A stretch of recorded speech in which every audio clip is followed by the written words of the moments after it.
The information in this video is for educational purposes only and is not intended to diagnose, treat, cure, or prevent any disease. These statements have not been evaluated by the Food and Drug Administration. Please make informed decisions and take responsibility for your own health choices. The only reason those drugs work is because they calm the patient down. They're major tranquilizers. They don't cure anything. Matter of fact, none of their psychiatric drugs cure anything. All they're doing is treating symptoms, and they're making billions of dollars a year doing this. Hey, I'm so glad you're here. This interview with Jerry Marzinsky is one I've been looking forward to sharing. His experience inside psychiatric hospitals and what he's uncovered about the voices people hear, it's intense and it's important. Quick heads up, my audio had some issues during the recording. Not terrible, I was able to enhance it, and Jerry's is crystal clear. I've also added captions to make it easy to follow. And before we dive in, if this conversation stirs something in you and you're looking for natural, grounded tools to stay emotionally and spiritually clear, I've created a free guide for you. It's called 3 Essential Oils for Mental Clarity and Spiritual Protection, and it's straight from my own wellness rhythm. You can grab it at bit.ly/oils for clarity. All right, let's get into it.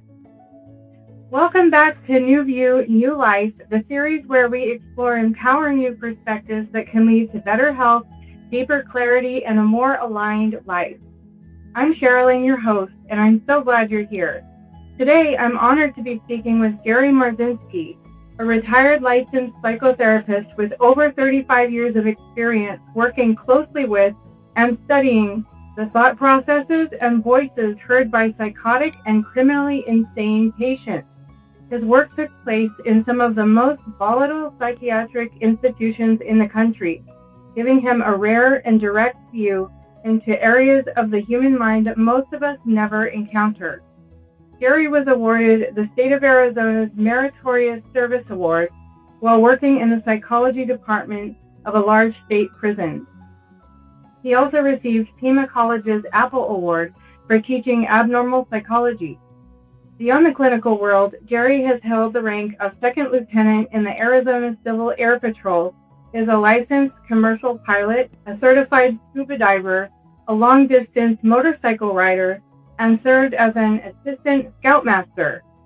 His academic training includes a BA in psychology from Temple University, a master's in counseling from the University of Georgia, and 2 years of PhD study in psychology. He is the co-author of An Amazing Journey into the Psychotic Mind, Breaking the Spell of the Ivory Tower, a book that challenges much of what we've been taught about mental illness. In today's conversation, we'll dive into Jerry's unique insight, his lived experience working on the front lines of psychiatry, and what he's come to understand about the deeper forces at play in the world of mental health. Jerry, thank you so much for joining us today. You're more than welcome. Thank you for having me. It's my pleasure. I'm so excited. Well, can we start with what you expected to learn when you entered the field of psychology? Well, I expected to learn more about how my mind worked, but it didn't do that. Everything I was expecting from psychology, for the most part, never materialized. Where do thoughts come from? How does the mind work? There were only partial answers. I was fairly disappointed, and after 6 years of higher education, finishing my BA in psychology and a master's degree in counseling, nothing prepared me for going to work in one of the largest mental hospitals on the planet. The education just, it was a totally different experience than anything that I was expecting. Wow. And the vast majority of what I learned in college didn't help at all. Oh my goodness. So what kinds of things did you encounter instead of, that's what I would expect too, talking about thoughts, right? Or maybe even the spirit, since the word psyche has more to do with the spirit or soul even than the mind, Well, it may contain that implication, but psychology doesn't deal with spirit. Psychiatry doesn't deal with spirit. Social workers don't deal with spirit. And we're spiritual entities. We're spiritual beings. You know, we're energetic beings. Your thoughts are energy. Your mind is energy. Your feelings are energy. Your memories are energy. And everything about you is energy. You're an energetic being. And all psychiatry does is dump drugs on your brain, dope you up. Well, all they're doing is treating symptoms. They're not getting at the root cause of anything. And neither is psychology for the most part. Yeah. So, I mean, I've been in therapy before. I've, talked many hours with psychologists, and a lot of that is about thinking and thoughts. You would think they would have been taught something about our thoughts, or they didn't have any explanation for that at all. No, they didn't dwell on it very much at all. As a matter of fact, they didn't dwell a whole lot on schizophrenia. When I ran into abnormal psychology, it was like they were just descriptions of these mental illnesses. I mean, they weren't, there was nothing in there about what to do about it. They were just detailed descriptions. And at that time, I just believed everything they said. Yeah. And what do you say about schizophrenia? Very little. They had a description of it. They had a description of all the facets, all the different kinds. What they said, it was a chemical brain imbalance.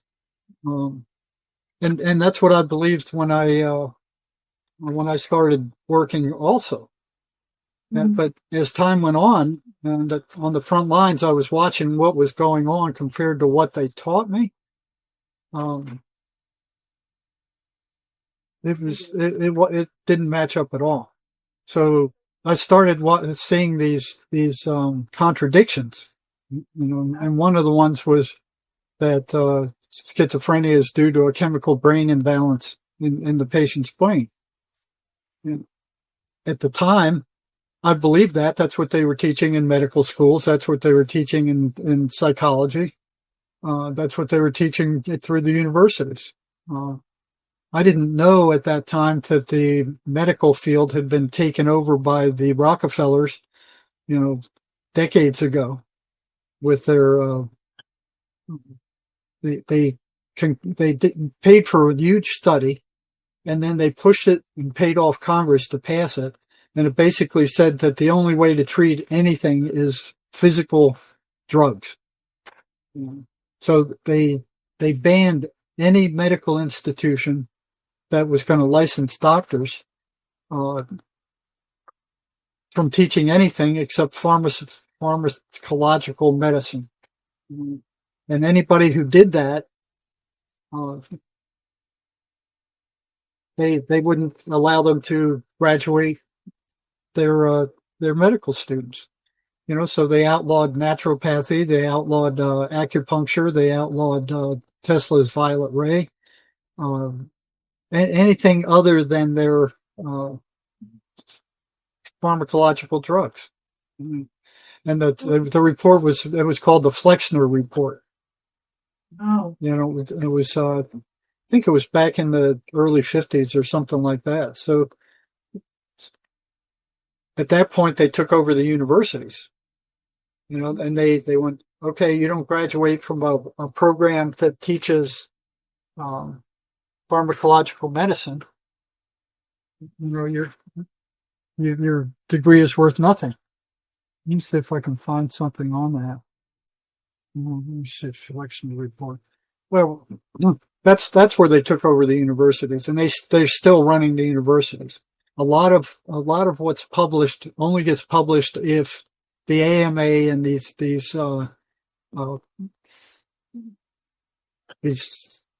pharma that runs the thing approves of it. So if AMA or the pharmacological people don't like what you're writing, there's a good chance it's not going to get published.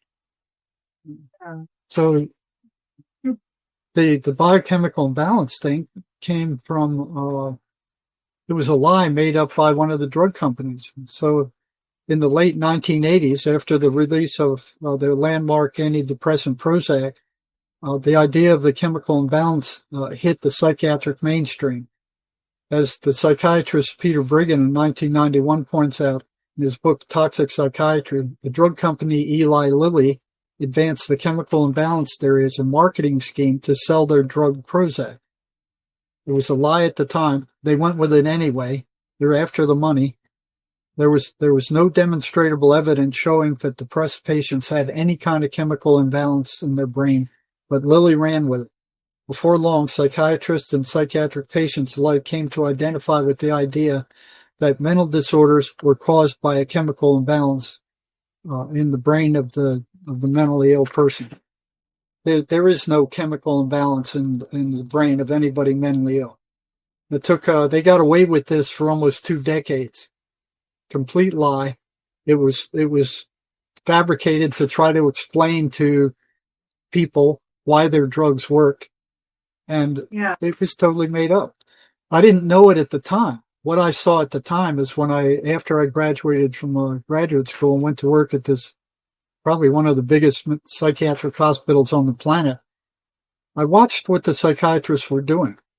And I'd go into their offices with some of my patients, and we'd sit through, the psychiatric exam with the psychiatrist.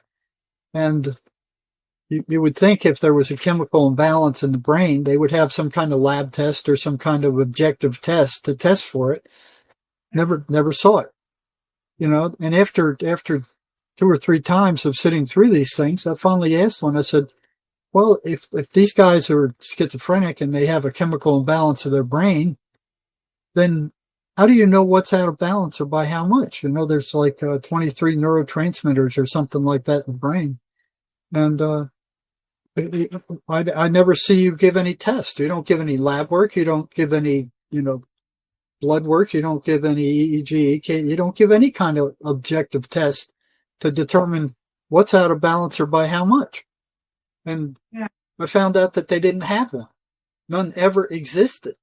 They don't even know what the chemical balance of the brain should be. So, and I finally asked them, I asked one of them, I said, if you're not given any tests, then how do you know what's out of balance or by how much? And the psychiatrist said, well, we just trust the drug companies to kind of do that research for us, and we just do what they recommend. And it's like, oh my God, it's like letting the fox loose in the hen house. But it's not conflict of interest. Oh yeah, big time conflict of interest.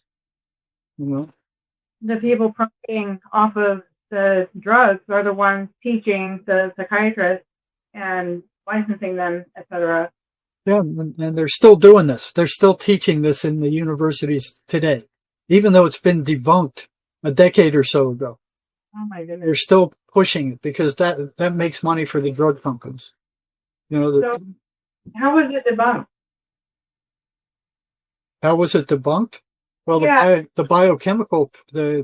biochemical people finally started doing the research on it. So they started out with first they started out blaming mothers. Mothers did something to cause their kids schizophrenia, and the mothers run. What do we do? Well, what do we do? So whatever they did was observable. So they didn't find anything there. There wasn't anything consistent. So they kicked it up to genetics. And they said, well, there's got to be a genetic cause for mental illness and schizophrenia. So they got away with that probably for another 20 years. And finally, some biochemists got around to examining it and said, well, listen, or the geneticist guys got around to looking at it, and they said, we don't find a gene for schizophrenia. It's not there. So the drug companies came back and went, well, it's not just one gene. It's a whole bunch of genes all mixed together. And then we'll find it eventually, but it's genetics. We're sure, it never played out. So what they're doing is kicking it up where people can't see it, So when you kick it up to the geneticist, there's only a very small number of people that can actually see what's going on. and they're not finding anything. The average Joe, the average doctor, the average psychiatrist, they're not going to be able to tell if there's a genetic abnormality. Now, what they did find was that there was a correlation between schizophrenic parents and schizophrenic kids. But correlation doesn't mean causation. I've seen schizophrenic parents treat their kids in a way that would set off schizophrenia, would kind of plant, prepare the ground for it. And even talked to a couple that said, well, listen, I put up with my schizophrenic mother for years, and I finally had to move away because I started hearing the voices also, from the way she was behaving and treating them. So, here's some psychiatrists said there's not a single peer-reviewed article that can be accurately cited directly support claims that serotonin deficiency, and that's what the drug companies were saying with the Prozac, that serotonin deficiency in any mental disorder, while there are many articles that present counter evidence. So what Lily was saying was that there was a lack of serotonin in the neurological synapses in the neurons. These guys didn't find it. Ronald Pies, he was one of the top psychiatrists of his day. He said the demise of the chemical imbalance theory in view of the mounting evidence against it, after more than 20 years of being told that a chemical imbalance in the brain causes mental illness such as anxiety disorder, depression, schizophrenia, etc.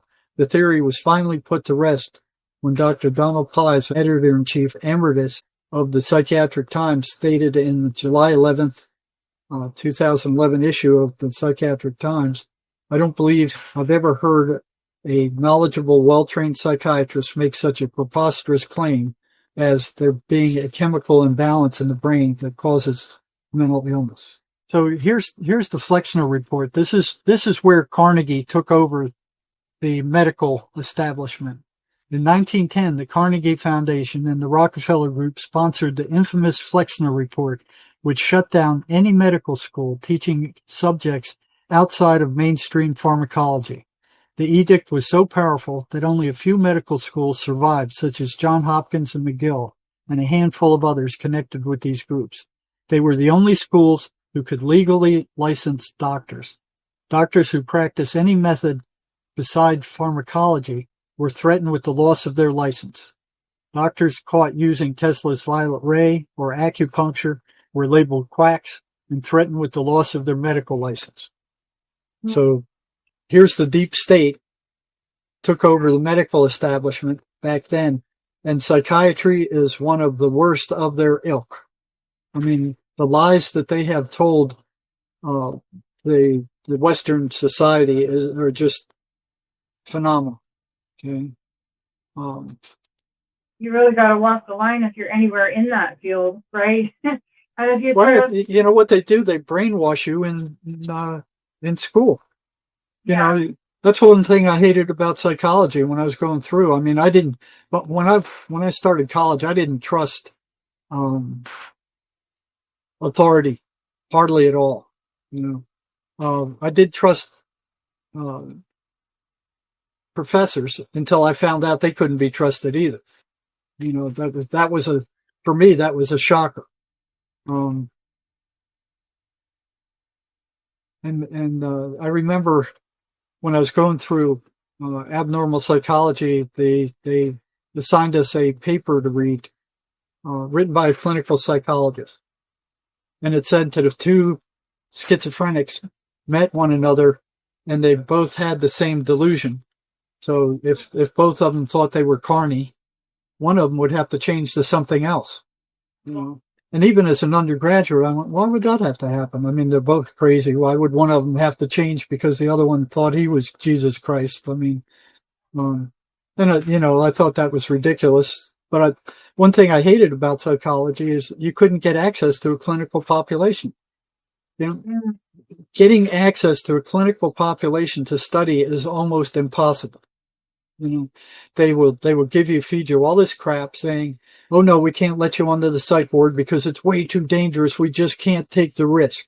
You know, that's a bunch of crap. But, I've worked, 40 years on psych wards and ERs doing psych crisis, that kind of stuff. I'd never been attacked by a psychiatric patient, and very few others had either. I mean, there were some that got hurt. I know, maybe one or two, but who was getting hurt the most were psychiatrists, and that puzzled me, that when I went to work at this big state hospital, I always wondered, why are these psychiatrists being attacked at a rate higher than virtually any of the other staff? What are they saying to these guys? Because they were only spending 15 or 20 minutes a month with them. And even then, they were just asking them about their medications. It took me 7 years to figure that one out. Wow. But another duplicity that psychiatry has come up with is their Bible, their Bible of mental illnesses, Mm-hmm. Yeah, it's all made up. It's a work of fiction. They made up every single one of those diagnoses. Wow. If you look in the DSM, it's like they're very well organized, and they got all these numbers, and they got all these detailed descriptions and all this kind of stuff. And they make it look like it's cut and dried. This is this is an infection, and this is a rash, and like medical illness. They make it look like that, but that's not the way it worked. They bleed into one another. And I remember when the bunch of us were taking abnormal psychology, we go, well, we got that, and we got that, and we got this, and we got that. And, we're like, well, we got all these things, So it's not a cut and dried thing. And the other thing I saw is that they didn't put any solutions in there. Yeah. It was just descriptions of mental illnesses. And,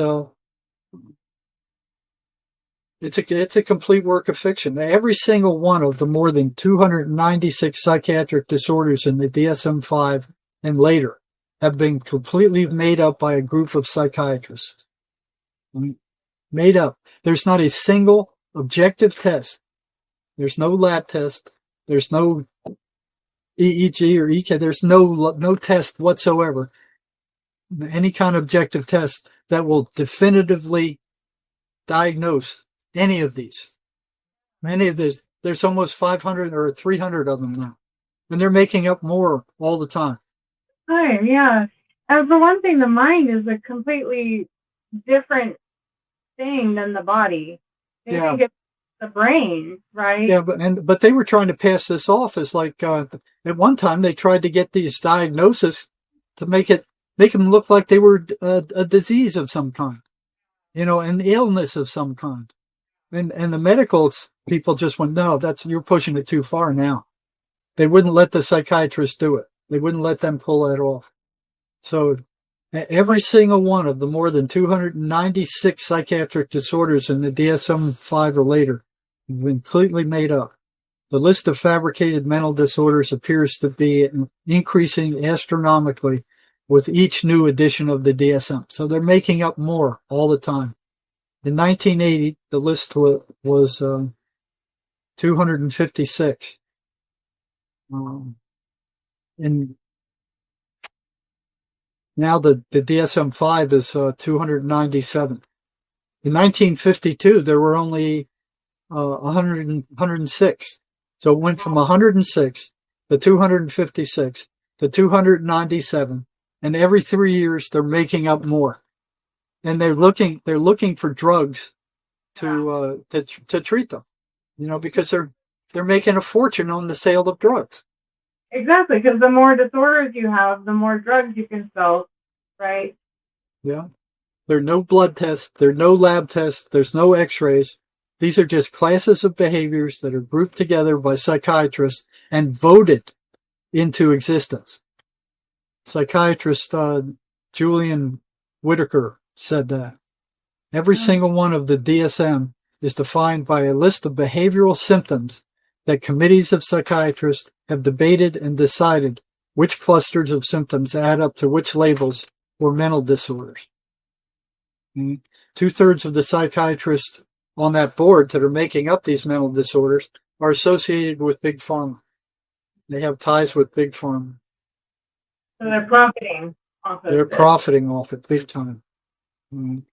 So how did you get started working with schizophrenics, and what is the symptomology for that? How did you start questioning whether or not these were hallucinations? How did that start? Basically, this symptoms of the basic symptoms of schizophrenia, they say are auditory or visual hallucinations or a break with reality. Reality as normal people see it. Right. You know, schizophrenics will hear voices. Sometimes they don't know if they're their own voice, and they run patterns. They run very precise patterns. Now, psychiatry has labeled auditory hallucinations or voices that the schizophrenics hear as auditory hallucinations. They didn't do any studies on them. They didn't ask the patients what the voices are saying. They didn't do any research on those voices at all. It's like they went, in their infinite arrogance, they just went, we're psychiatrists, and we hereby declare that the voices that schizophrenics hear are hallucinations. So when you first started being exposed to them, you started asking that, right? And you were expecting that they would have looked into this. Well, I was brainwashed by them also. So when I started working at this big giant state hospital, I believed everything I was taught, because I couldn't get onto a psych ward. I couldn't get into a mental hospital.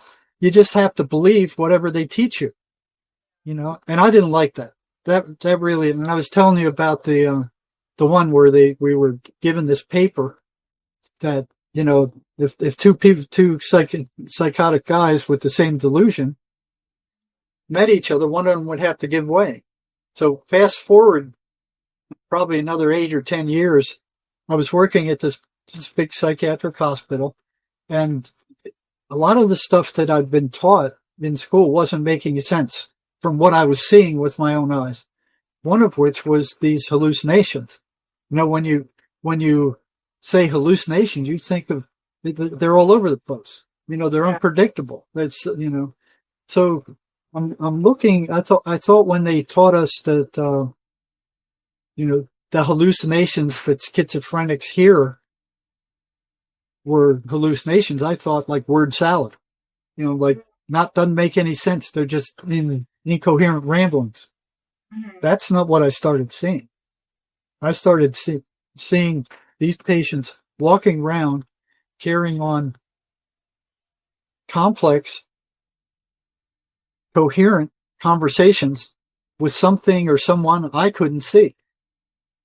So it was kind of like, you hear somebody talking on a telephone and you can hear what that person is saying, but you can't hear what the other person that's coming over the telephone is saying. So that's what it was like. So I remember there was one lady, she was arguing with her voices that she didn't want to leave the hospital grounds, saying, I don't want to leave the hospital grounds. I don't want to get in trouble, and arguing with the voices, telling them I don't want to do this. I don't want to leave, as she's walking off the hospital grounds. So this guy this one guy, I was doing my rounds on the second floor, and he was talking to somebody I couldn't see, and I wanted to creep up on him and see if I couldn't hear what was going on, what he was saying. And I got close and he caught me. Oh. And, I asked him, I said, hey, you're new here. I haven't seen you before. I said, I'm Jerry. I'm the psych on this unit. What's your name? And he says, I'm Jesus Christ. And I thought back to that paper and I looked at him and I said, no, you're not Jesus Christ. I am. And I'm going, okay, what's he going to do?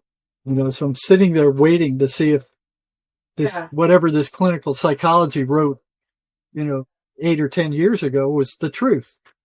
So the guy starts thinking, he cocks his eyes up and he's thinking about it. And then he looks at me and he goes, okay, we can both be Jesus Christ, and strolled off. I'm going, okay, what else did they lie to me about? So here's another lie that came out. So here's they lied about the biochemical imbalance. and I found that out by watching the way they diagnose these people. They just kind of off the cuff, well, we'll start with this drug and we'll try this and then we'll try this one and then we'll try this one and that doesn't work, we'll increase or decrease. It was all about drugs. They didn't spend hardly any time talking to these people at all. I did, but using the counseling techniques I was taught in graduate school, and it was like trying to shoot a rhino in the butt with a BB rifle to get it to move. None of those worked. It was like talking to a rock. Whatever was going on in their heads just wasn't rational, and it couldn't be impacted by, just talking to them. It just didn't work. So I'm like, okay, what's going on? What's what are they hearing? Now, what I did see was that there was a one-to-one correlation between them getting into trouble and they're listening to the voices. All right? And I'm like, well, what are these things? What are the voices? And all psychology says is, well, they're just hallucinations. They're just the auditory and visual hallucinations. So like they're hearing things and they're seeing things that the rest of us don't, which is true. But it turns out that in reality, all of us hear those voices. They barge into our heads as intrusive thoughts. They come in and it's this horrible intrusive thought that doesn't belong to you, and you sense it doesn't belong to you. So they're hitting all of us, but they really hit schizophrenics hard.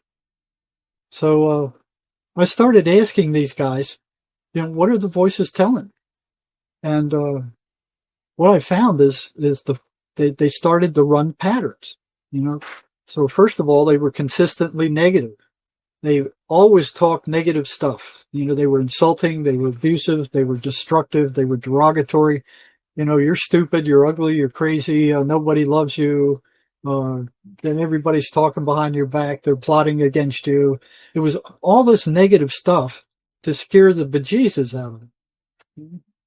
And it didn't wander from that for that. Regular hallucinations, some of them might be positive, some of them negative, and some of them neutral. They're all over the place. The voices weren't. They were consistently negative. And I talked to scores of schizophrenic patients about their voices, and all of them reported that they were negative. So I'm like thinking, okay, well, why aren't they random like all other hallucinations? Why aren't they all over the place like regular hallucinations? And I've seen, working in the hospitals, I've seen hallucinations. They're all over the place.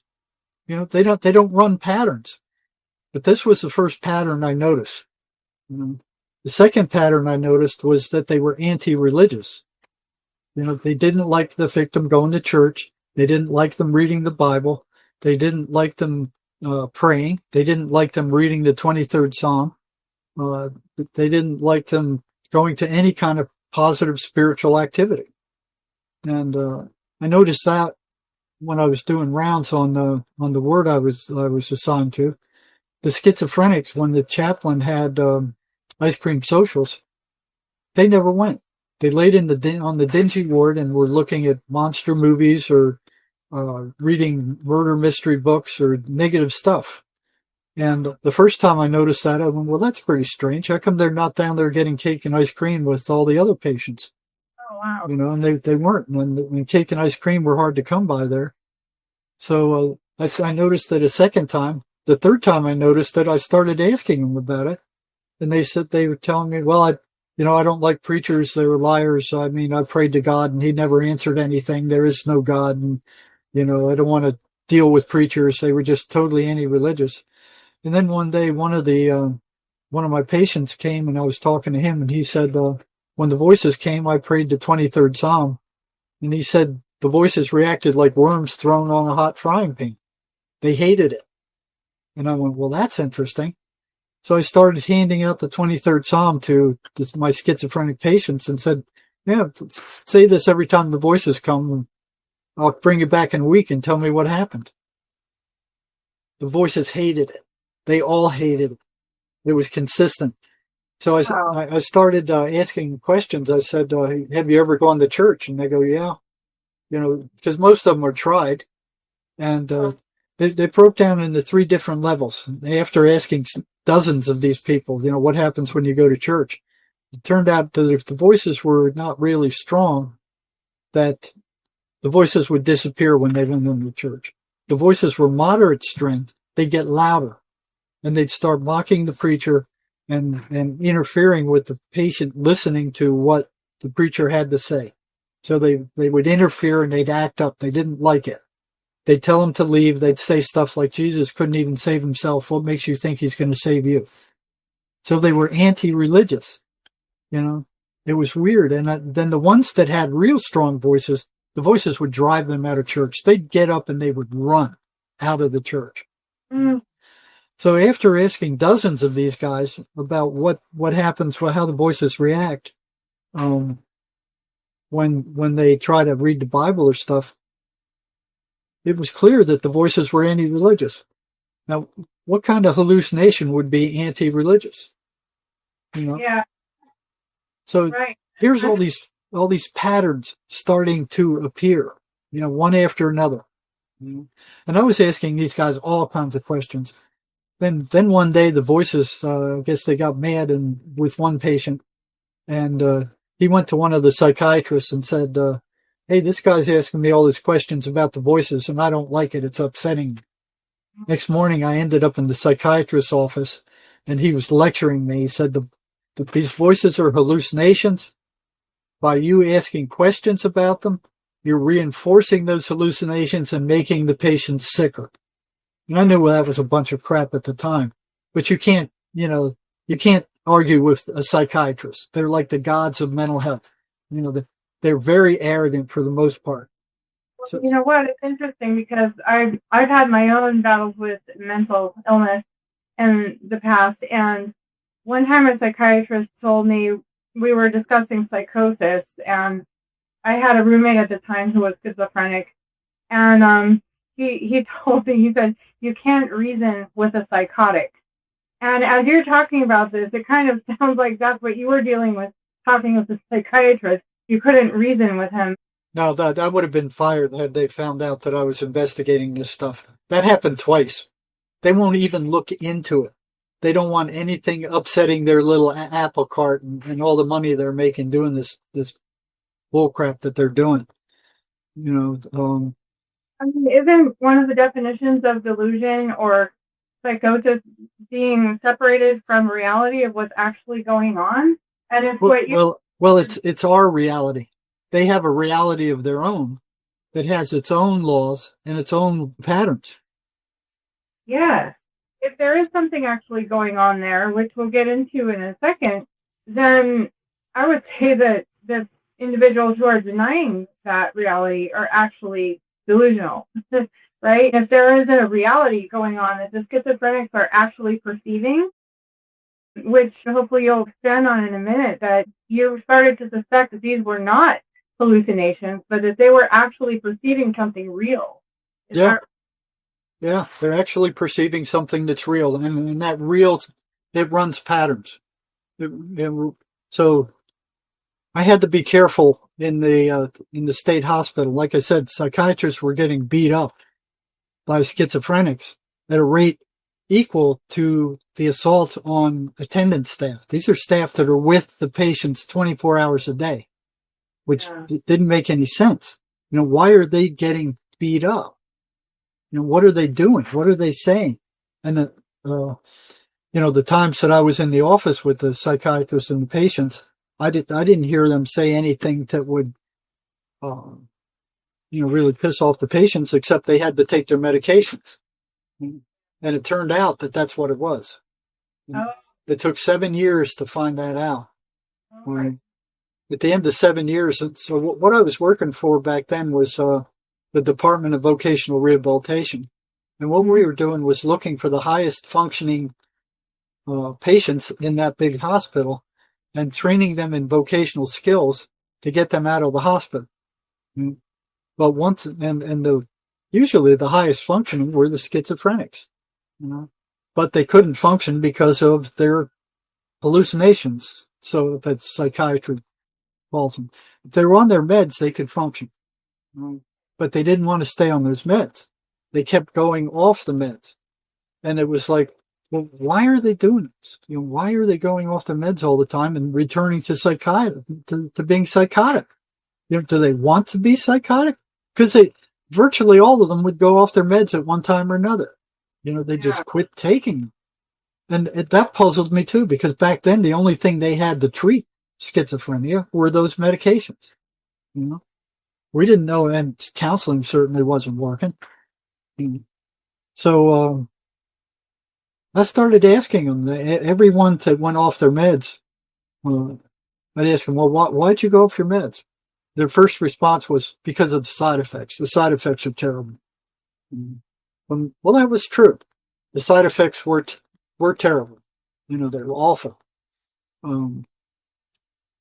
They turn them into walking zombies half the time. But compared to being psychotic, the side effects were bad, but they weren't as bad as being crazy, from what I could see. So I went to the DSM and I pulled up all these symptoms of psychosis, and I made a check sheet out of it. And then when one of my patients went off their medications, I'd pull them back in later after they were stabilized on their meds again. And I'd go, well, you're in trouble for going off your meds. If you go off your meds 3 times, you're going to be discharged from this program. Why did you go off your meds? Do you want to be crazy? They go, no, I don't want to be crazy. Well, then why'd you go off your drugs? You know what happens when you go off your drugs. You go nuts. And I'd say, what'd you do it for? And they go, I don't know. So they maintained that the only reason they were going off their drugs was because of the side effects. So I made that check sheet with all the psychotic symptoms. And when one went off their meds after they reconstituted, I'd bring them in and I'd go, why'd you go off your drugs? And, oh, it was the side effects. And then I'd say, okay, here, write down on this sheet of paper, what side effects that you had. And they'd write down 3 or 4 or 5 side effects. And then I'd give them the sheet with the check sheet of all the psychotic symptoms. And I'd say, okay, check all these horrible psychotic symptoms you had while you were, psychotic. And it was, they're awful, hearing nasty voices threatening them, seeing monsters in the dark, being paranoid of everybody around. It's just awful. I mean, it's a hell on earth. Right? Yeah. And I'd have them fill out both those sheets, and then I'd hand them back to them, and I'd say, which one is worse? 100% of the time they said being psychotic was worse. Right? And I said, then why'd you go off your meds? The answer I got at that point was, I don't know. Every single one of them, 3 years of I don't know, more than that. It was years of I don't know. I felt like, asking the same question over and over again, expecting a different response. But I'm hoping that somebody would answer that question. So at the end of the 7th year, there was a girl who went off her meds, and 3 times. So she was about to be discharged, and she was in the beauty school. She was just about to graduate. She sabotaged herself, which they were all doing. As they were about to graduate, as they were nearing success, they would do something to sabotage themselves and get thrown out of the program or get into trouble. She was about to be discharged because she went off 3 times. And but I called her mother and said, okay, we're having to discharge her. She won't stay on her meds. And the mother virtually begged me, please don't do that. I'll come up and we'll talk to her. We'll find out why she went off her meds. We're good. I have an ally to ask those questions. So maybe me and the mother can find out why she did that. So, one Friday afternoon, she drove up from South Georgia. It was several hours it took her to get there. And we pulled her daughter in there, and both of us are, hammering her. Why did you go off your meds? And she said same thing, all the side effects. And then I told her, okay, which worse, the side effects of being crazy? she said, being crazy. And then I said, well, then why'd you go off your drugs? And she said, you won't believe me. And said, try me. You know, I've heard some pretty strange stuff while I've been here. And she said, the voices were telling me the psychiatrist was poisoning me. And they were pointing to the side effects, the awful side effects of those drugs as proof that she was being poisoned. And I went, click, you know, because I've heard that from schizophrenics before. The psychiatrists are poisoning me. You know, so it turns out the voices are telling them that psychiatrists are poisoning them. And I went, I'll bet you that accounts for the psychiatrists being assaulted at the rate they're being assaulted. The voices don't like those drugs. Yeah. And that turned out to be true. The voices don't like those drugs because they're major tranquilizers.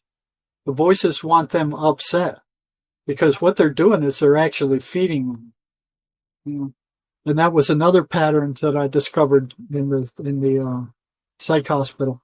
You talk to these guys, after the voices attack them, their energy level drops down to nothing. Oh, interesting.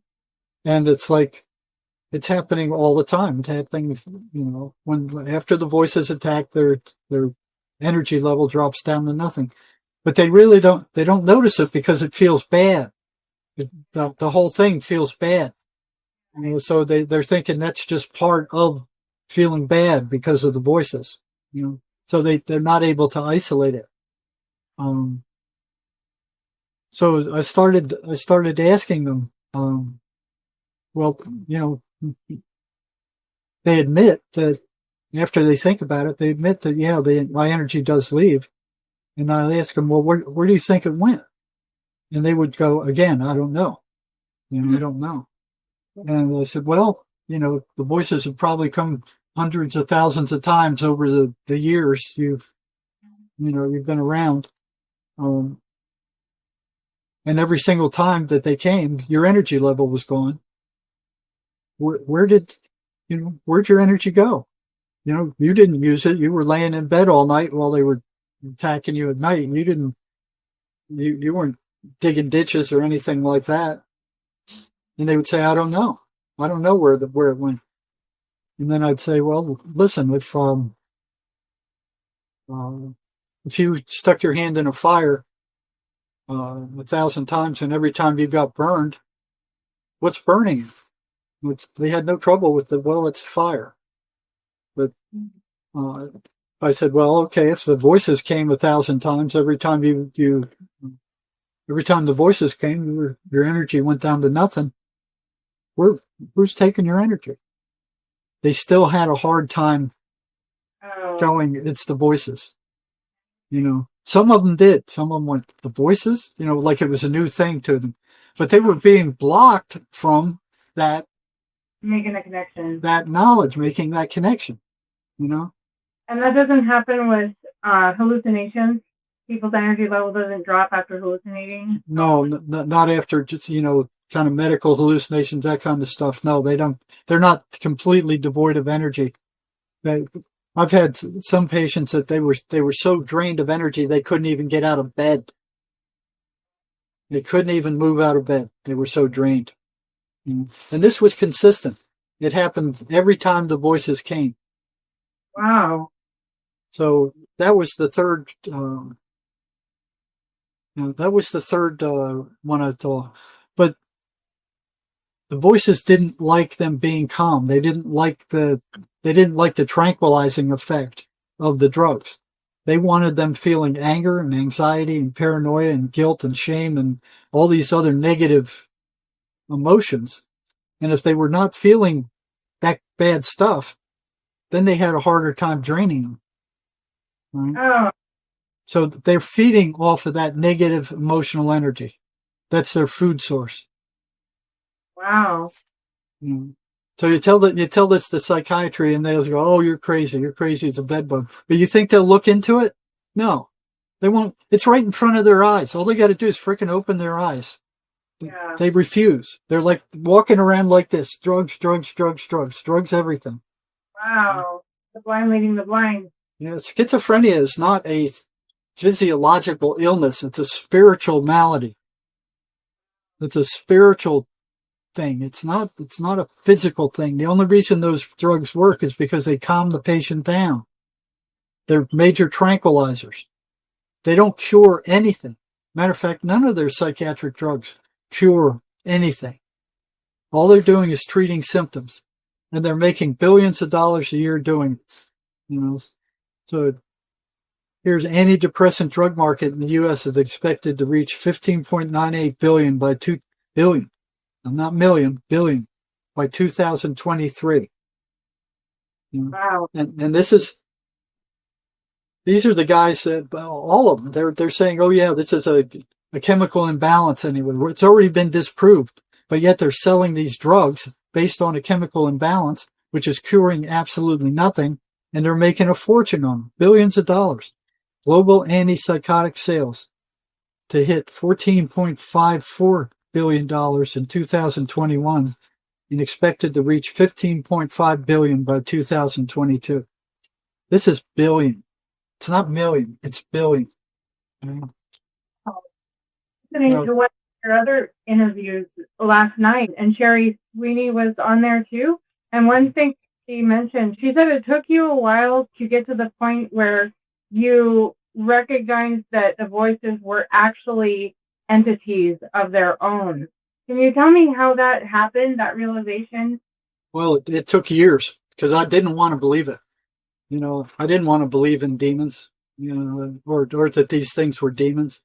I was thinking, well, it's something wrong with their subconscious, or something happened to them early on that did something. And there was truth to that, because virtually all the schizophrenics had some kind of trauma in their background, bad trauma, you know, or bad drug use, you know. And I was like, you know, asking them what's going on. And then I found out that the voices ran patterns. So you can go to my website. Anybody who's working with schizophrenics, you know, you can see these patterns for yourself. Go to my website at jerrymarzinski.com, then go to articles. There's a list of those patterns there, and those patterns are an operational definition of what these voices are. Okay? And there's 23 of them. So, you know, basically, here's some of them. They're consistently negative. They're anti-religious. They foster and create negative emotion. They energetically drain their victims. They get louder after sunset, which is weird. They get louder if they're ignored. They will not be ignored. You know, I've heard psychiatrists tell patients, oh, just ignore them. They're hallucinations. That makes them worse. That you try to ignore them, they get louder. They foster self-destructive behavior. You know, like I was telling you, they sabotage the person. Anytime they try to do something positive, like they did in the hospital where they're approaching graduating from classes, the voices sabotage them. They foster isolation. So they'll tell the schizophrenic person, you know, go in your room and just stay there. Stay away from everybody. Don't listen to anything your parents tell you. Don't do anything they tell you. Just go in your room and make a big fuss so they don't want to deal with you. And then they're in there 24 hours a day listening to the voices. You know, they demand the attention of the victim. They maneuver for increased control over the victim. They gaslight them. They manipulate perception. They have complete access to the schizophrenic's memory, so they can go into the person's memory and pull up all the rotten things they ever did and throw them in their face to generate that negative emotion, that generates that negative emotional energy that they feed off. They don't want the victim to tell anybody about the voices. So it took some doing to get them to talk about their voices. And it goes on and on and on. There's 23 of these patterns. And if the voices are running patterns, they're not hallucinations. Hallucinations don't run patterns. Well, another thing that they say is that the mind is split, right? That's what schizo is a split, right? And that I've heard one schizophrenic who actually became a psychiatrist, I believe, and she said that she thinks that it's her mind split and that those voices are another part of her mind that she's cut off from. So how would you distinguish? How can you tell that that's not what's happening? Because those thoughts don't come from the mind. They come from outside the head. All your thoughts do. You know, they've never found a thought in a person's head. With all the autopsies they've done, they haven't go, oh, here's a thought here. You know, matter of fact, there's so many thoughts that you couldn't, you know, and memories that your brain couldn't keep up with it all. On top of that, you know, every 10 years, your whole brain changes. I mean, it's not the same cells anymore. So those thoughts are coming from outside, you know, and if you think those thoughts are you, then who's the one who's listening to them? Yeah. So are any of our thoughts ours? No, you're the one who's listening to them. Okay. Those thoughts come from, you know, your history. You've been brainwashed ever since you've been a little kid. You've been told what to do, what to think, how to behave. You know, you've had a bunch of different experiences, so everybody has different thoughts. But you're the one who's listening to them. Those thoughts are not who you are. They give you a feeling of that's who you are. Right. But they're not you. You're the one who's in the background listening to them. That's you. Now, if you choose to believe them, then you can make them come true. And that's what's so dangerous about the schizophrenic thoughts, because they're always telling you negative stuff. And if the person believes what they're saying, they're gone. You know, Yeah. It's like, and even your regular thoughts, you don't know whether they're lying to you or not. You don't know if they're believable or not. Just like all the years I spent studying psychology. And then when I got onto the front lines, I found out a whole bunch of it had nothing to do with the clinical part of psychology. You know, that the counseling stuff just didn't work with schizophrenics. And it doesn't work well with anybody. You know? Yeah. But, you know, there is something that does work well. It's called the MACE Energy method. I'll talk about that later, but it's the only thing I've seen that actually works. Okay. Is that so? What happened in your friendship with Sherry Sweeney to lead you down this path? How did you start thinking? Well, what I was doing is so after I got out of the state hospital, I went into a PhD program. When I left there, I came to Arizona and I got a job with the Arizona State Prison in the psychology department there. That's where I learned the most about what's going on with schizophrenics, because I didn't have to worry about psychiatrists breathing down my neck and threatening me if I was asking questions. They were overwhelmed anyway, you know, and they kind of did their own thing, and I didn't really have to work with them except to turn in, you know, prisoners who were really getting out of control. That was kind of our job with psychiatry. So I formed groups of schizophrenic prisoners who were as curious about the voices as I was, you know, because they didn't know what they were either. Yeah. And I made a deal with them. I said, if you tell me what the voices are telling you in real time when we're working together, you know, I'll help you all I can, and we'll see if we can't figure this out. So I always had a group of 11 or 15, you know, because they wouldn't all do that.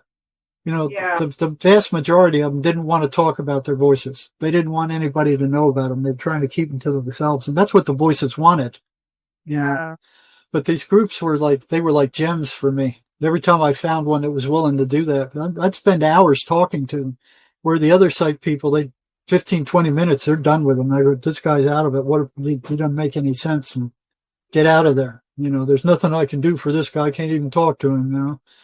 But I'd spend hours with him, and these patterns started appearing. So I'd give them homework to, you know, to try to trip up these patterns. I started thinking, what happens if I start interfering with these patterns that the voices are running? And I'd give them homework to do things that interfered with the patterns or went opposite of what the pattern was saying. And then they'd come back and they'd go, well, the voices don't like it. They don't like you. They don't like the patterns. They don't like us coming here. They want us to quit. You know, so the voices didn't like it. They want to be the boss and tell the person what to do, right? What? They want to tell the person what to do, and if they start disobeying them, they get upset. Yeah, they got upset. But these guys came anyway. You know, so I have to hand it to them. even though the voices are giving them problems. And some of them got headaches. A lot of them would complain that the voices were just screaming bloody murder as they were walking to my office. Oh, wow. But they came anyway. So these patterns started appearing over and over and over again. And, I was giving them things to interfere with the patterns, and the voices weren't liking it. Mm-hmm. And then they one by one, they came by and they said, the voices don't like this. They don't like you doing this. They don't like us, answering your questions. They don't like us coming here. But they all came anyway. I don't think any of them backed out because of the voices, which was very interesting to me. So we started finding stuff that interfered with them, and these guys started getting better. The voices got less and less, and they came less and less frequently. And then one by one, all of them came in and said the voices don't like this. And then one guy, after talking with him one afternoon, he stops in my doorway as he's leaving the office, and he looks at me and he goes, "You know what you're doing is dangerous, don't you?" And I didn't think so. Then I'm like, "Well, they're stuck in your head. They're not in me, So it didn't make any sense. But I didn't disregard it. I paid attention to it, but it was like the guy that, the clinical psychologist who said that two crazy guys met each other, that one of them would have to change. So that was kind of how this was. I'm like, okay, I'm not going to disregard it. I'll store it. It fits in somewhere. And it was like a warning, So they kept coming back, and the voices didn't like what I was doing, and these guys started getting better. The voices were coming less and less. They weren't as strong. And then another guy, he comes in one day. He didn't have a pass to get into the psychology department. So I don't know how he got in there, but he got in there somehow. And knocks on my door, and he tells me the voices want to talk to you. And I'm like, yeah, that's my thing. Whoa, they want to talk to me personally? He goes, yeah, they want to talk to you personally. That had never happened before in like 20, 25 years or more of dealing with schizophrenics. I never talked to them directly. It was always, I would tell the patient something, and then the voices would say something back. And then I'd say something to the patient, tell them this. And then the patient would say, this is what they're saying. And that's how it went for decades. I'd never had them talk to me personally. So that took me aback. So I said, well, okay, come on in. We sat down, and I asked the prisoner, I said, okay, what do they have to say? And these words came out of his mouth. You have no right to interfere with our way of life. And I'm like, boom. It's like they are entities, And then I look at the prisoner, and I'm like, kind of give him like this, and he goes, no, that wasn't me. He said, that was them. It wasn't me. I did not say that. And he was honest about it, Yeah. And oh my God. By then I had overwhelming evidence that these things were not hallucinations, but I didn't want to believe it. I went on for more than 20 years accumulating all this evidence, but I didn't want to believe that these were separate entities. When that happened, it was like my denial system just collapsed. It just fell apart. I was stunned. I was absolutely stunned, and, after he left, I just sat there staring out the window. I canceled all my appointments for the rest of the day and just stared out the window like, what's going on here? This is crazy. This is what, it's like a whole different world, that I was learning about it. I didn't know what it was. I'm seeing the patterns that ran. I didn't know how dangerous it could be. I know that some of these schizophrenics could get very violent. I know some of them were in prison for killing people, and I was virtually certain it was the voices that were egging that on. So I didn't know exactly how dangerous they were. So one thing I was good at, and I can attribute this to my dad, who was a rageaholic. is the only way I could get back at him when I was a kid and he was raging was to just drive him to the brink of blowing up and then backing away and leaving him with the load. You know, Yeah. but if you misjudged, the Yeah. repercussions were devastating. You know, but I became very good at it. So I was able to push these guys to their breaking point without setting them off almost 98% of the time, you know. So I was able to get more information out of them than most anybody else, you know, because I could sense when they were getting to the point of going off, you know. Yeah.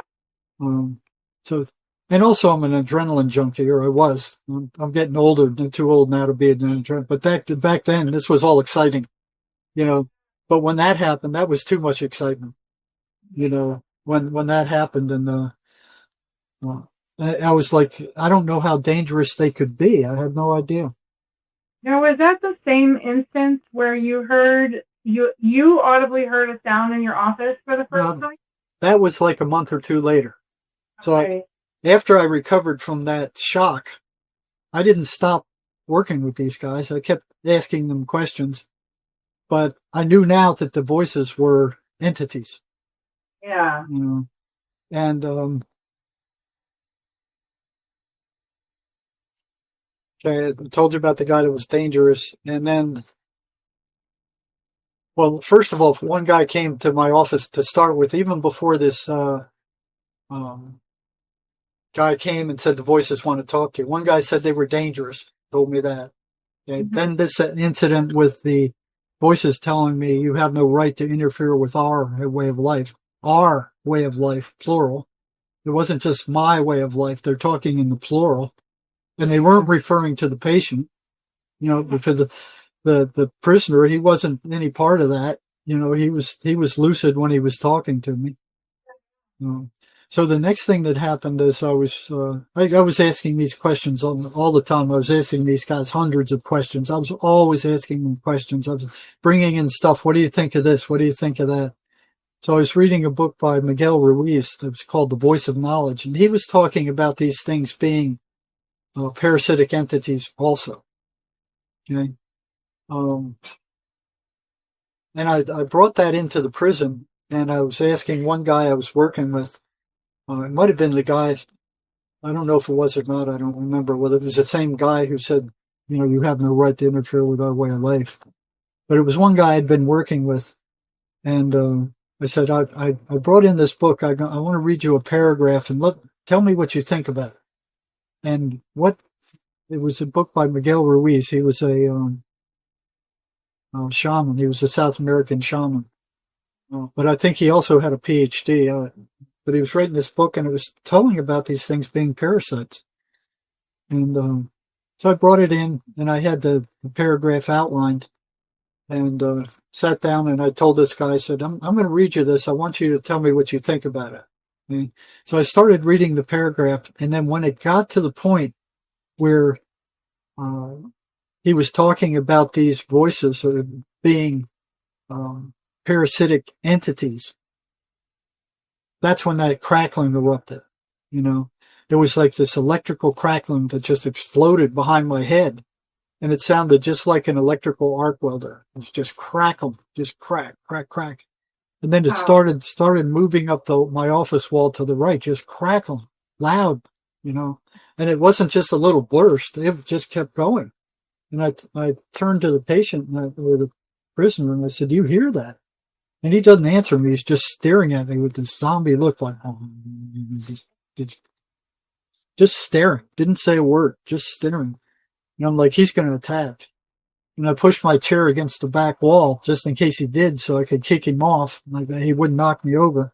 And I'm trying to split my attention between watching where this crackling is coming from and watching him, because I didn't trust him. He's looking really strange at this point. And that crackling just proceeded up the wall. You know, it wasn't like a short burst. It lasted for 2 or more minutes. It just kept going. And I couldn't see anything. I couldn't smell anything. I couldn't feel anything, but I could hear it. It was loud. It sounded just like an arc welder. And then it started moving across the back of my office, and I could see him and see where the noise was coming from at the same time. I didn't see anything. but it was crackling loud. It was loud. It wasn't just a little burst. And then it started coming down the left-hand wall where I was sitting near. And it jumped into this Rubbermaid trash can right near my left leg. So I looked down in that trash can and there's nothing there. There's absolutely nothing there, but the thing is crackling just inches from my leg. And then just like boom, like that, it stopped. It disappeared, And I'm like stunned. I'm like, what was that? And, I look at him and he slowly gets up and he goes, I gotta leave. And he shuffles out of my office. And I'm like, yeah, go, get out of here, go, get away from me. And then when he left, I started examining the walls. I examined the trash can. I couldn't see any burn marks. There was no evidence that anything had ever happened, And I couldn't talk to anybody about this. There's nobody I could talk to. So I went out in the hallway and I looked to see if there was anything that could have caused that. And there was nothing. It was, the doctor wasn't in. The nurses weren't in yet. The only person in the medical unit was the female guard way down the hall, and she couldn't have done anything to make that noise. So I was stunned. I was thinking, am I starting to go crazy? It's because I couldn't figure it. I was just stunned. So again, I shut off all my appointments for the day and just stared out the window, wondering, where is this going? And what freaked me out the most was I didn't think these things could affect physical reality. Oh, I hadn't seen any evidence to that point that they could. It all seemed to be in the patient's head and trying to get the patient to affect physical reality by doing stupid, bad stuff. But I didn't see any evidence that the voices themselves could. This was the first evidence that I saw that they could affect physical reality, because I heard those sound waves. There was no doubt in my mind that I heard that. And I was stunned. There was a physical sound. No, it wasn't just in my ears. It was a physical sound, and it moved. Yeah. And it took me probably 3 months before I got the nerve to call that guy back again. I did not want to see him. I didn't want to be anywhere near him. So finally I called him back, and he comes in and he's looking good. He has lots of energy. And that surprised me, because I figured if something like that was in his head, it's tearing him up by now. But no, he looked good. And I said, I told him, I said, you look good. And he goes, well, I'm still fighting the voices. I haven't beat them, but they haven't taken me over either. So it was like a Mexican standoff. Yeah. And so we did some small talk, and then I asked him, and I said, "Do you remember the last time you were in my office?" I said, "Did you hear that crackling?" And he goes, "Yeah, I heard it." He said, "I was surprised that you did." And I asked him. I said, "Well, what was that?" And he said, "That was them." And I said, "Them who? The voices?" And he said, "Yeah, that were the voices." So I'm like, that's weird, because I'd heard him talk about them many times. While he was in my office, he was talking about what they said, what they did, what effect they were trying to get him to do. So I kind of knew them, but I didn't know they could do anything like that. Yeah. And I asked him. I said, "Well, what in the devil were they trying to do?" And he said, "They were trying to scare you off." Oh. And I said, "Well, they did a damn good job of it." Yeah. And then I asked him, I said, "You looked really weird when you left my office. I mean, you looked like a zombie." I said, "What were the voices telling you then?" He said, "They were telling me to go get a knife and stick it in your gut, a shank." And I'm thinking, oh, he wouldn't do that. I've been working with him for 6 months. He wouldn't do something like that, You're right. And I said, "Well, why didn't you do it?" And he said, "I couldn't find one and nobody would give me one." Oh my goodness. I know. And it was like, where's this going? How bad is this going to get? Very dangerous. And again, I had nobody I could really talk to. I couldn't tell them about this. I couldn't tell them about what I was learning with the voices. if the psychiatrist found out what I was learning, I'm sure they would have had me fired. They would have said, you're a nutcase. What about Sherry? Well, that's where Sherry came in, because there wasn't anybody I could talk to, and I had known Sherry for like 10 years, because we were working on prison reform. Now I couldn't attack my prison system because they could crush me. So she was trying to reform the Alabama prison system, which was much worse than the Arizona prison system. So I was helping her, going, if you do this, this is what they're going to think. If you do this, this will get their attention. Watch out for this. Watch out for this. So I was helping her, and then at the same time, I was telling her, what I was finding out about the voices. And then she'd never talked about anything like this. And then one day after I told her about it, she said, "Oh, I know all about them." And I said, "What do you mean you know all about them?" Because she was probably one of the most spiritual people I knew, And she said, "Oh, yeah, I struggled with them when I was a young woman." And I was like shocked, because she was a diametrically opposed opposite of that. And I didn't believe it. So I started asking her all these questions about, well, okay, answer these questions about the voices then. I'm hitting her one after another, and she was just bam, bam, bam, bam. She knew them all. And I was just shocked. So that shows you how much of a stigma there is with these things, because basically, psychiatry is saying you're crazy, your brain's broken, you're a reject, you're something strange. Yeah. So was there perception too that they were not her, that they were? Is that typically their perception? No, she knew that. No, well, it's different. See, all of them struggle with who the voices are. A lot when they start off, they sound just like all the other thousands of voices that you hear in your head during the day, But then they start saying these bad things, and it's usually about the person themselves. Yeah. So if the person's been abused, they already have a bad self-concept. And these things jump in there and they start saying more bad things. You're stupid. You're ugly. Nobody likes you. They start slipping that stuff in. So because they don't sound different than virtually any of the regular thoughts, people think that that's their thoughts, that they belong to them. That's what we're led to believe from the time we're kids, that any thought that comes into your head is you, and that your thoughts are you. Your thoughts are who you are, but your thoughts aren't who you are. They come from outside of you. Especially these. So the schizophrenics struggle with, like, is this me, or is this somebody else, or is this something else? And a lot of them will ask them, they'll ask the voices, who are you? What are you? And the response they get, the voices tell them, and this has happened in many instances, the voices tell them, we are you. They want them to believe that those voices are them. And then they slowly start taking them over by giving them nasty suggestions.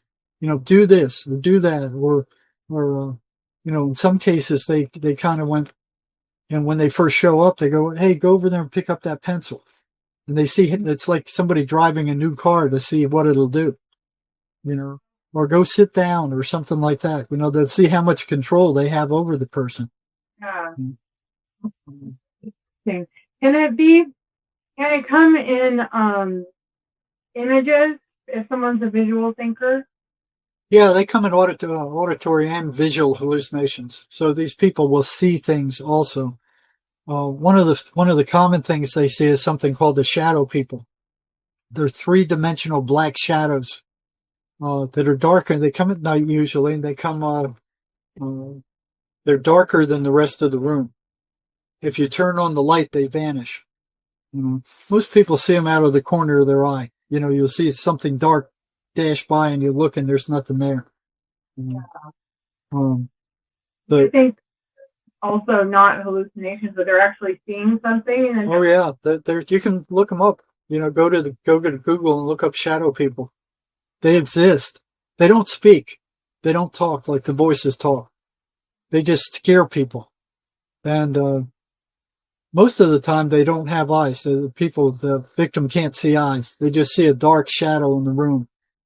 And they don't always take this form of people. They can take the form of animals or creatures or monsters, but mostly they're three-dimensional shadows. They're not like a two-dimensional flat shadow. They're three-dimensional shadow. Children with imaginary friends or imaginary animals. They're not imaginary. Oh my goodness. Yep. They actually see them and they're interacting with them. They haven't been brainwashed out of that yet. Yeah. So where do they come from? Something like... Well, they're around you all the time. Yeah. They're always around. You know, you're just not picking up on them. Well, and as far as their ability, some of these entities' ability to affect physical reality, it made me think of, I think it was Van Dusen, your friend, who, right when you were working on something important, he died suddenly of cancer. Yeah. Sure. Yeah, we were writing a book together. So where this all came from was that there's a Christian mystic who lived 300 years ago. His name was Emanuel Swedenborg. He was a chief mining engineer for the Queen of Sweden. He was a brilliant guy. He was like Galileo. He knew, he invented all this stuff. He was one of the top scientists of his day. He was making the Queen a fortune with the mines. And at age 50, he said Christ appeared to him and said, "Stop all this scientific stuff. I'm going to give you access to heaven and hell. And I want you to go talk to the residents in heaven and hell, and then come back and write a book about it. Write books about what you saw over there." And he did, and he wrote a book called Heaven and Hell, and you can still get it today. It's still in print. And he talked about it. And when he talked to the evil spirits, Van Dusen saw that the voices... See, Van Dusen was working with the voices too. He was wondering about what the voices were. He was a clinical psychologist up in Northern California. So he was asking these patients about their voices also, but he was trying to make friends with the voices. So he didn't get very far because they're liars. They're consummate liars. They lie about everything. I found out a lot about them because I was trying to destroy them. And when you destroy them, they really show their true selves, what they're about. But he did give, what he did is he got his patients and he gave them, the patient himself. Okay, so they were hearing voices. He told the patient, "I'm going to give you a couple of tests. I don't want you to let your voices interfere with the test. And then I'm going to give your voices a test independently of you, and don't you interfere with what the voices are saying." So he gave the patient MMPI and a Rorschach, and then he gave the voices the same two tests. Now these are like the gold standard for psychology, the test he was given, and it came out that the voices were much more psychotic than the patient. Wow, which was interesting. And he also found that the voices would tell them to do bad things. So he found out that in studying Swedenborg, that the voices reacted or acted just like the evil spirits that Swedenborg was talking about in his book. Oh.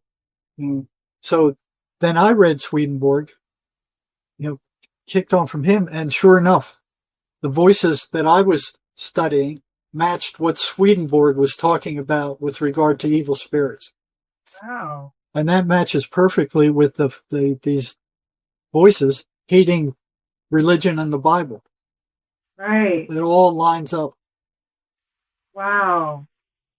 Well, that's interesting because before we got on this call, first of all, yesterday, I hope you don't mind me mentioning, you thought it was our interview yesterday, and you sent me an email that well, but it occurred to me, I was like, well, that could be them, like, trying to mess with the interview, trying to mix us up on the days. And then this morning, I had a grocery order coming, they delivered someone else's groceries to my front door, which has never happened before. And my husband had to go find the driver, and we had to call the store, and it's upsetting. It's interfering, and so when I called the store, there was all this static on the line, which never happens on my phone.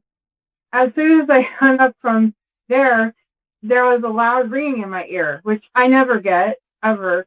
So I was like, okay, I need to pray. And so we were praying, and as soon as I said God's name, I hadn't even gotten into the prayer yet.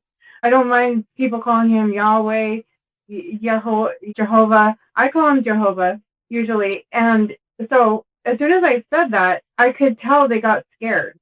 I hadn't even gotten into the prayer yet. And it's really just amazing to me that they're such cowards too. It's like they just left, and I asked for protection and all of that on us today, so we could focus on this important message for people. But it's just fascinating how they, like you said, it's like worms on a hot frying pan with the divine name of God or of Jesus. They don't like it. Now, what kind of hallucination would do that? And here's psychiatry going, yeah, they're hallucinations. They won't study these things. Last weekend, I had an interview where we just couldn't get the sound to work. It just wouldn't work. And I tested my sound system. The interviewer tested his sound system. We couldn't find anything wrong with it. So I prayed to St. Michael. I said, hey, come and take care of this. And boom, as soon as I said that prayer, sound came back home. Just like that. Wow. I had one time where they actually attacked me through the computer screen when I was working with a patient in my clinical practice. So, there's this, when I was, the last 10 years I spent working, I had spent in the working psych crisis in the emergency rooms all over Tucson, in the different big state hospitals, private hospitals. And I got to where I could feel these things. I couldn't see them, I couldn't hear them, but I could feel them. And it was this icky electrical feeling, unique to them. Yeah. And it was so reliable that in the emergency room, some of those guys they didn't want to admit that they were usually brought in by cops or some of the mental health center or something. They didn't want to admit they were hearing voices because they didn't want to be sent to the hospital. And I would ask them, I said, are you hearing voices? And they would lie to me. They'd say, no, I'm not hearing them. I could feel that feeling. And if I felt that feeling, it was 100% reliable. I'd say, yes, you are. And this is how strong they are. So one guy responded back, how'd you know that? Do you hear them too? Wow. So what psychiatry is doing, it just isn't working. There's more psychologists, there's more psychiatrists, there's more psychiatric medicines on the planet right now than in the history of mankind. And society as a whole is getting sicker. In the United States alone, there's 50,000 people every year kill themselves. And a good many of them are on psychiatric drugs. That hasn't cured or done anything. Even some of these antidepressants are saying, beware of suicidal ideation. Now, a lot of these people on those antidepressant drugs are killing themselves anyway. And they said that it starts when they start taking those antidepressant drugs. So, Violence. or violence, So you look at what psychiatry is doing, and society as a whole, the whole Western world is in much worse shape than they ever have been in the history of mankind. The prisons are overflowing. The psychiatric hospitals are overflowing. The mental health clinics are overflowing. Crime is out of control. These guys are on the street, these homeless people, they're psychotic. And psychiatry is doing nothing to solve the problem. They're just treating symptoms, and they're making a fortune doing it. So it's estimated there's 24 million schizophrenics worldwide, 3 million in the U.S. The CDC reports that 132 people in the U.S. kill themselves every day. 24 veterans kill themselves every day. Suicide is the 11th leading cause of death in the United States. In 2021, 48,000 Americans killed themselves, and that number is increasing every year. So you got probably up to 50,000 now, You got 50,000 people killing themselves year after year after year after year. There were 50,000 people died in the Vietnam War. This is like the Vietnam War, year after year after year. And here's the main treatment is psychiatry, pouring drugs on people's brains, not curing absolutely anything at all. Yeah. And the rate is increasing constantly. So 10,000 Americans are diagnosed with schizophrenic every year. Schizophrenia is the top 10 health problems on the planet right now, according to the World Health Organization. And what they're doing right now is curing nothing. But I have found something, it's called the MACE Energy method. It's an energetic psychotherapy. Doesn't work anything like regular psychotherapy. It deals with energy. Okay? And that's what your thoughts are. Your thoughts are energy. Your mind is energy. Your feelings are energy. It deals with energy. And like Tesla says, the universe can be explained by energy, vibration. That's what this thing does. And there's a spiritual component to it also. Without that spiritual component, it won't work. So I haven't seen anything out there that works like this, but they don't want it. They don't want it out there because if it caught on, it would interfere with their income. Right? Yeah, So definitely. John Mace, who discovered this, he spent his lifetime working on this. He wanted to know how the mind worked, just like I wanted to know how the mind worked. Okay, so I was finding out this stuff with the schizophrenics. And, we all hear those voices. They all attack us all from time to time. You're stupid. Why'd you say that stupid thing? You're dumb. But it doesn't last. Like the schizophrenics, it's 24 hours a day. It's just constant. You're no good. You're worthless. We're going to kill you. They hear the voices plotting behind their back about how they're going to kill them. Stuff like that. It's bad. But Mace wasn't a psychologist or psychiatrist. He was a ship captain. He drove these big freighters back and forth across the ocean. So he had to know about magnetism. He had to know about electricity, had to know about, the way the electricity flowed. He had to know about navigation and geometric fields and all that kind of stuff, all the science involved with it. He saw that energy flowed from negative to positive. It's just the way it flowed. And he determined that energy flowed in the human body from negative to positive also. So he found that most psychiatric or psychological problems originate during a trauma. Yeah. And you can talk to these schizophrenics and virtually all of them are badly traumatized. They're either, physically, sexually, or emotionally traumatized. And that trauma is stuck with them. So what Mace says is that what happens in a trauma is you get a terrible feeling and it just doesn't go away. It stays there for weeks and weeks and weeks. And at the time of the trauma, you make a decision as to the part you played in that trauma. Was it your fault or what part of that trauma belongs to you? And you don't make good decisions during a trauma. So it's always a bad decision. Eventually the ego shows up and it says, this isn't adoptive. You can't survive this way. Let me handle this. I'll get rid of it.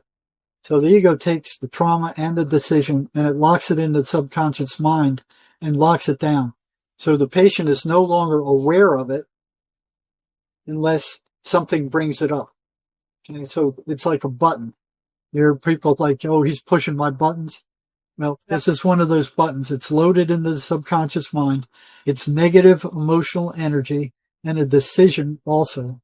And it's in there alive. It's locked down. So the way it shows up is like when somebody who is similar to the person who traumatized you shows up in your life, that thing goes off. And it says, this guy's getting too close to you. He's too close to the person who traumatized you in the first place. You either need to attack him or run from him or avoid him, and it orders you to do that. So this is like the person you hate, no matter where you go, that person shows up. You can go from here to China and that person you hate is show up in China, a person like that. So it's not that out there. It's in here. Okay. Wow. So it's buried in there. And Mace says it's projected outward, so you can't see it. Okay. So it's telling you to attack out there. The problem isn't out there. It keeps reappearing over and over and over again every time that particular type of person shows up. And the way it shows up is one, where you get set off by a person like that. The second way it shows up is when you get into a jam and you've been in that jam 2 or 3 times before and you swear to yourself, I'm never going to get into this jam again. And 6 months later, you're right back there again. And you go, how did I get here? I swore to myself I wouldn't ever get here again. It's that negative identity. So what MACE found is that there's a way to track down from that trauma to that negative identity, to identify and outline what that negative identity consists of, right? And then turn it into an image, and then make an apparatus that will go from, it's like a wire or connection that'll go from that negative energy to the spirit, which is positive energy. Okay. So what you do is you create that, and then through your attention, you can actually drain that negative identity down until it vanishes. It's no longer there. And it happens within an hour. And I've been doing it for, 3 or 4 years now. And it's for most people who are traumatized, it's like magic. In an hour, they remember what happened in the trauma, but there's no emotional baggage left with it. There's no negative feeling left with it. That's gone. And you ask them, okay, go back to that trauma now. How do you feel about it? And they go, okay, I remember it, but it doesn't have any impact anymore. Oh, so is this talking? Is it a technology? It's a technology. It's not talking. There's a number of steps that you have to do to create that bridge between that negative identity and the person's spirit. Now, the person doesn't even have to know that the spirit is there. Once the bridge is connected, the spirit will take care of it. So it doesn't revolve it does, the person's spirit is necessary because that's the thing that does the work. Yeah. That's the thing that absorbs the negative energy. But it doesn't absorb it, it transmutes it. So it changes it to positive energy. It doesn't destroy it. It changes it. And then when we're done, the person feels more energy. They feel lighter. They feel clear. A lot of people wake up and they go, oh, everything's so clear. I've never experienced things that clear before. Wow. Within an hour. So I feel bad for, a lot of these, 65, 70, 80-year-old people who something happened to them when they were kids. And they made a decision that I'm worthless or I'm stupid.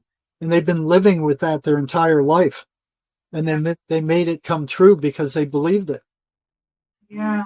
And then all of a sudden it's gone. It's almost like magic. Wow. Is it a machine or? No. It's a technology. So, can you give us some idea of how you walk someone through that? Like, what is it? Do they have to be there in your office, or can it be? No, you can do it over the internet. I'm working with people all over the world over the internet. You just walk them through. The only time it doesn't work is if they cannot form an image. Oh. So you identify that negative identity. You ask them, what does it look like? If they can't form an image of what it looks like, this thing doesn't work. But I'd say 95% of the time or more, it does. Wow. Well, that's really fascinating. One thing that strikes me when you talk about how they drive people to kill themselves or to kill someone else, and your connection to the evil spirits that Swedenborg talked about, and also the drugs. I've thought about the Greek word pharmakia, that's often translated sorcery or druggery. Mm-hmm. It has its roots in the use of drugs in divination. And just seeing the connections between either prescribed or illegal drugs. And I'm wondering if those could be openings to these spirits. I know trauma can be a doorway. Yeah, well, especially methamphetamine. Methamphetamine opens people up to these things and they just jump right in there. The prison was full of psychotic methamphetamine addicts. It's one of the most dangerous drugs out there. I've seen more people go psychotic on amphetamine than virtually any other drug. And the way it starts, they take it and then they start hearing things. and they go, oh, that's just a hallucination. When I come down, it'll go away. And it does. It may do that 10 times or 20 times or 50 times. And then one day it doesn't. It doesn't go away. And they're hearing those voices and they're just as psychotic as anybody else, So that, also, cocaine. I've heard cocaine will in some cases turn people psychotic. But these drugs that the psychiatrists are using, here's some research was done by neuropsychopharmacology, and this was in 2005. It said in the past 2 decades, countless medical studies have been done that use the neuroleptic psychiatric drugs, which are antipsychotic drugs. They're associated with the structural brain changes, especially when taking high doses for a long time. So what these drugs that the psychiatrists are using to treat the symptoms of psychosis are actually shrinking the brains of these patients. They're neurologically damaging them. Okay? So these brain changes can include actual shrinkage of the higher level parts of the brain. The shrinkage can be seen in the brain scans and autopsy studies. In response to industry defenders who claim that this shrinkage is from mental illness, so what they said when these researchers found it was doing psychiatric damage, it was doing neurological damage. They go, oh no, it's not our drugs, it's the schizophrenia doing this, So Schizophrenics who were not on those drugs, did their brain shrink too? Other patients who were taking other drugs at the same hospitals, or if the schizophrenics weren't taking drugs, their brains weren't shrinking. So they're defenders. Here's the psychiatric mafia and big pharma saying they claimed that the shrinkage was due to mental illness, but studies show that neuroleptics lead to similar brain changes in animals. So the researchers started feeding monkeys and rats and mice with these antipsychotic drugs, and their brains shrunk also. Oh my goodness. So while the medical side of this large library, this information, the public medical side of the library does not. So they're not putting this out. In other words, the public, patients and their families are not being informed about what these medications are doing to the patients over long term. They're not telling them about it. Oh my goodness. So those drugs can not only shrink their brain, but it can actually cause death. Oh, wow. Well, and back to these evil spirits, they're famous for loving blood sacrifice. They love the negative energy and that kind of thing. I'm sure they love it when people die, too. Oh, yeah. Or if their brains are rotted out. Yeah. They're easier to manipulate.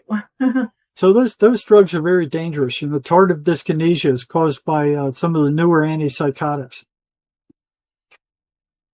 It's not as bad as with the older ones, but this means that the mental health industry has falsely reassured millions of people since the 1990s that the risk of tardive dyskinesia is lower than what it really is. Tardive dyskinesia can range from mild twitches to extremely disfiguring spasms. So they're lying to patients about what these drugs do, or they're just not telling them. So they're bullcrap that the voices are hallucinations is a lie. It's bullcrap. Their DSM, their Bible of psychiatric diagnoses is bullcrap. It's all made up by them. Their biochemical imbalance bullcrap is a lie, all made up by them. This is the most deceptive medical branch in existence. Yeah. Wow. These people they've been lying to the whole Western civilization for decades, and they're making a fortune selling these toxic drugs that they got people believing that they're going to cure something. None of those psychiatric drugs cure anything. Now, the MACE Energy method will. Those people are cured. They're done.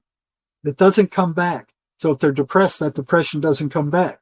If they're feeling, they're worthless, it gets rid of that and it doesn't come back.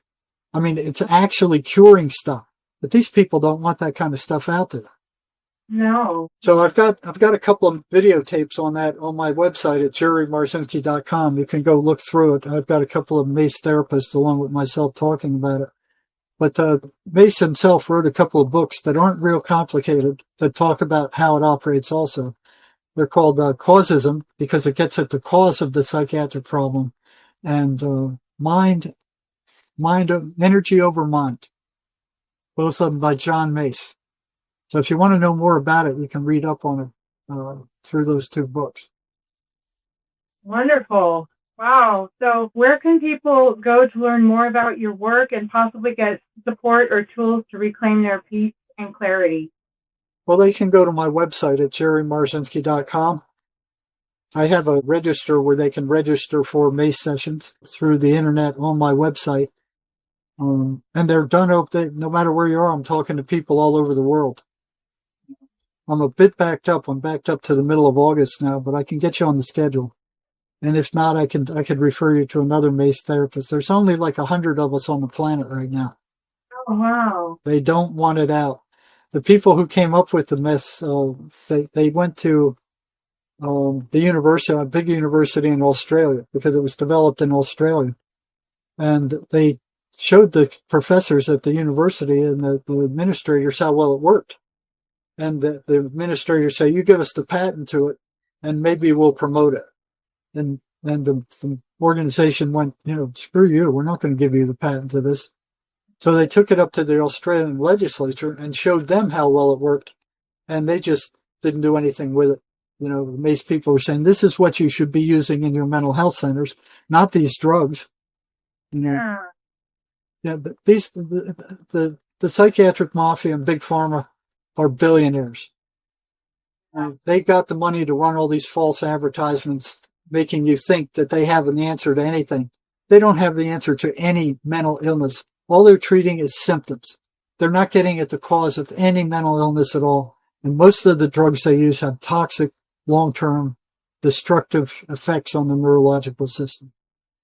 Yeah. And, one thing I thought of when you mentioned how the voices of that one person told you, you have no right to interfere with our way of life. It kind of sounds very similar to the message you got from the psychiatrist. It's like, don't interfere. Don't ask questions. That this is our way of doing things. Yep. That's exactly right. You have no right to interfere with what we're doing. Yeah. And same message. Yeah, and you referred to the psychiatric high priest of mental health. I love that quote from one of your blogs. And I've even heard some people suggest that the white lab coat may have ancient symbolic ties to priesthood. And historically, priest roles did include counseling and healing. And it's just interesting that these people don't really understand who they might be working for. Yeah, for the most part, I've found most of them very arrogant. There were some good ones who were workable, but, they don't understand anything about the voices, so they don't know how dangerous some of these guys are. Because they know nothing about the voices and what the voices are telling them, or how strong the voices are, or any of these indicators, So they have no measure of how much better the patient is getting, because a lot of times the patient already knows that if they keep telling the psychiatrist that they're hearing voices, the psychiatrist is just going to keep giving them more and more drugs. And they're already feeling like a zombie. They don't want any more drugs. So a lot of them are just lying to the psychiatrist and saying, oh no, the voices are getting less, or I'm not hearing them anymore. I'm okay. And here's the psychiatrist telling people this is a life sentence. Once you start hearing voices, you're dead. It's a message of doom. You've got to take these toxic drugs for the rest of your life. There's nothing else that could be done. It's bullcrap. I had a number of schizophrenics completely get rid of the voices. It's doable. It can happen. I believe it. I was in really bad shape years ago, and I'm fine now, and those drugs really didn't do anything to help me. They damaged my body, and it's a temporary crutch until you find something that can actually heal you. And it keeps you from dealing with what's really going on, too. It does. It does. It's like the only way you can survive is on these drugs. You know, now that doesn't mean there's some people that don't need those drugs. I mean, working in the prison, working in the emergency rooms, there's a lot of people that need those drugs because you can't control them any other way. They're out of control. Where the voices are so strong, there's no reaching them. You know. Do you think it would be better if they were used temporarily, though, instead of? Well, for most people, yeah, I think they should be a temporary crutch, and then find a MACE therapist. You know, they're all over the world. We're spread all over the world, and there's more coming online all the time. But yeah, and I've worked with schizophrenics with MACE, and if their voices are very strong, they'll show up and they will actually interfere with the patient forming an image. They'll get headaches, they'll get body aches, not be able to concentrate. The voices will interfere, you know. But in a lot of cases, they won't, you know. So if nothing else, MACE gets rid of the trauma that they suffered, that these entities feed off of. But once you start removing the trauma, then the voices have less negative stuff to feed off. Interesting, because trauma can, like I mentioned earlier, work as a doorway to let those in. What about deliverance ministry? Have you ever seen anyone get good results from that? Yep. I've watched it firsthand. You know, I've seen them get rid of those things, but they might get rid of the voices, but they don't get rid of the negative identities. So that, you know, the voices are gone, but the negative identities, the trauma is not gone. The results of the trauma. That's where MACE comes in. It gets rid of that, you know, that trauma, and and the voices feed off of that trauma. So, like, you know, like it says in the Bible. I mean, it's weird to, you know, this society is supposed to be a Christian society, you know, and Jesus, you know, cast out spirits out of 23 people in the Bible, right? And yet here's psychiatry and everybody else don't believe in evil spirits. That's the best trick that the devil and the demons have ever pulled off. Because if they can get you not to believe in these things, then they have free reign. It's like having a rattlesnake in your bedroom and not believing it's there. Right, exactly. I definitely recommend Jerry's book, An Amazing Journey into the Psychotic Mind. Visit Jerry's website at jerrymarzinsky.com. And also, Jerry recommended Sherry Sweeney's, that's the co-author, That's a Lie program that helps schizophrenics fight back against their voices. It's on Jerry's website, jerrymarzinsky.com, under the article section. And we'll also include the link to Sherry's website and blog, keyholejourney.com and keyholejourney.wordpress.com in the description. So thank you, Jerry, so much for your courage and your clarity. And to everyone listening, I hope this conversation sparks you to reclaim your peace and question what you've been told and walk forward with your eyes wide open. Thank you so much, Jerry. Thank you for having me. Thanks so much for watching. If this interview left you thinking or feeling the weight of what we're really up against, I want to offer you something to help you stay grounded, clear, and spiritually protected. It's a free guide called 3 Essential Oils for Mental Clarity and Spiritual Protection. These are the oils I lean on personally, and I love to share them with you. Just go to bit.ly/oils for clarity and I'll send it right to your inbox. You'll also be added to my email list where I share simple, natural tools for wellness and emotional resilience. Again, that's bit.ly/oils for clarity. I hope it blesses you.